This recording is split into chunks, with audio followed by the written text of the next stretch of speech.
This presentation is about critical reading, facts versus viewpoint. To non-critical readers, texts provide facts. To critical readers, any single text provides but one portrayal of the facts. This presentation talks about the difference between two categories of readers, non-critical readers and critical readers. This typically applies to works of nonfiction, as when reading for fun, it's not too enjoyable to read critically all the time. Critical readers are often reading between the lines and trying to understand the author's viewpoint on the world. I want to go more into depth about what critical reading is and its difference from non-critical reading. I call it here reading with depth. To non-critical readers, they typically read what a text says. This is called restatement when they are able to say what was in the text and what kind of knowledge was contained there. Next, however, we can read about what a text does. Critical readers who reach this point can describe a text and its purpose, and the techniques and tools that were used to create the kind of sensations and knowledge that it tries to impart. Finally, a reader can describe what the text means.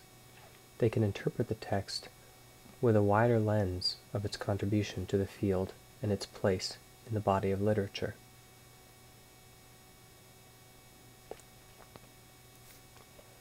When a reader sits down to do critical reading, there are several goals that you can keep in mind. These goals are recognizing an author's bias, recognizing an author's purpose, and understanding tone and persuasive elements.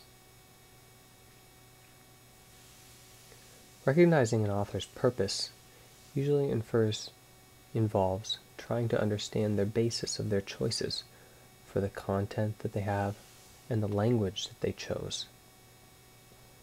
Recognizing an author's bias means understanding the patterns that the author is maybe not aware of himself that are leading to his beliefs that he's embedding in his work. Inference and the inner twistings of the mind. Inference is a key skill in critical reading, one that differentiates non-critical readers. I have here two example sentences that I want to go over. The senator admitted owning the gun that killed his wife. From this sentence we can infer several things. There is a senator. He owns a gun. He is married. His wife is dead. That gun caused her death. The senator admitted owning that gun. All of these things are said in a much clearer and simpler way using this one sentence, but all the facts are there. We can also infer some more subtle ideas from this text, such as we have a public figure here who is confronting possible involvement in a major crime. We can infer that perhaps the gun was recovered and identified as a murder weapon. But there are dangerous and unwarranted inferences that can also be made. For example, we don't know if the senator is telling the truth. We don't know if he's responsible for his wife's death. We don't know if she died from getting shot or hit with the gun. It may have been a suicide. And on a cultural level, we can also ask questions such as, we don't know whether he was married to a single woman or several. The second text is a small story. It highlights a single point about unwanted inferences. A man and his son are driving in a car. The car crashes into a tree, killing the father and seriously injuring his son. At the hospital, the boy needs to have surgery. Upon looking at the boy, the doctor says, "I cannot operate on him. He is my son." How can this be true? Decide on your answer.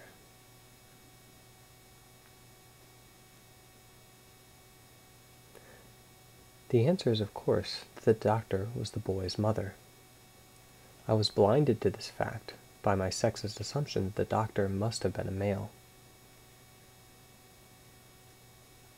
The point of this is that reading is an active and reflective process that involves problem solving at all points. One must not simply read words. Instead, realize that any time you read, you are reading ideas and thoughts that are transmitted from the author's mind to yours through the text that you are reading. This kind of relationship that you have with the text and with the author is very important to understand. There are some common roadblocks that lead to problems with critical reading.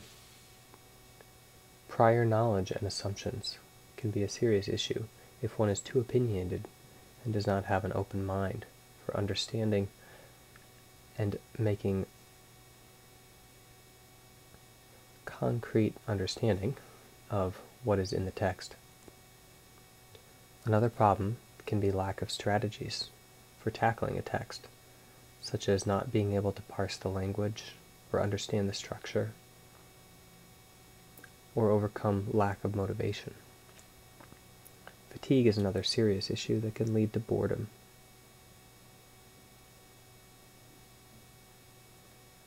Overall, it's important to keep an open mind, and if you focus on the peak, you may miss out on the mountain.